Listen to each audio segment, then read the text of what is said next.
Hello കൂട്ടുകാരെ, വീണ്ടും ഒരു പരീക്ഷണത്തിന് വന്നിരിക്കുകയാണ്. ഒരു ബ്ലാക്ക് പ്ലെയിൻ ചുരിദാറുണ്ട്. അപ്പോൾ അതിലേക്ക് ഒരു മാലാഖയുടെ ചിത്രം ഞാൻ വരച്ചിട്ടുണ്ടായിരുന്നു.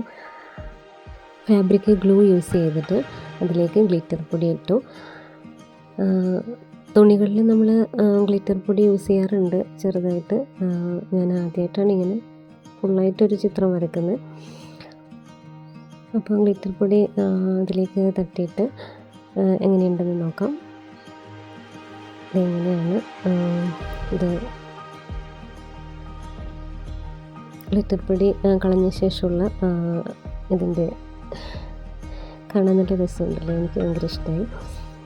അപ്പോഴാണ് അതിൻ്റെ താഴെ ഒന്നും ഇല്ലാത്തതുകൊണ്ട് എന്തോ പോലെ. അപ്പോൾ ഞാൻ വിചാരിച്ച് കുറച്ച് പൂമ്പാറ്റയൊക്കെ വരക്കാൻ. അപ്പോൾ അങ്ങനെ ഗ്ലൂവിനെ കൊണ്ട് പൂമ്പാറ്റനെയൊക്കെ കുഞ്ഞു കുഞ്ഞു പൂമ്പാറ്റനെയൊക്കെ വരച്ചു. അതിലേക്കും ഈ ഗ്ലിറ്റർ പൊടി യൂസ് ചെയ്തു. അപ്പോൾ ഇതാണ് കേട്ടോ, ഞാനത് ഇട്ട് നോക്കി. ഇതാണ് എൻ്റെ ഫൈനൽ ലുക്ക്. അപ്പോൾ എങ്ങനെയുണ്ടെന്ന് നിങ്ങൾ കണ്ടിട്ട് അഭിപ്രായം പറയാം. ഇതുപോലെ പ്ലെയിൻ ചുരിദാറുകളിൽ നല്ല നല്ല ചിത്രങ്ങൾ വരച്ച് ചെയ്ത് നോക്കുക. അപ്പോൾ ഇഷ്ടമായിട്ടുണ്ടെങ്കിൽ കമൻറ്റ് ലൈക്കൊക്കെ തരിക. Thank you.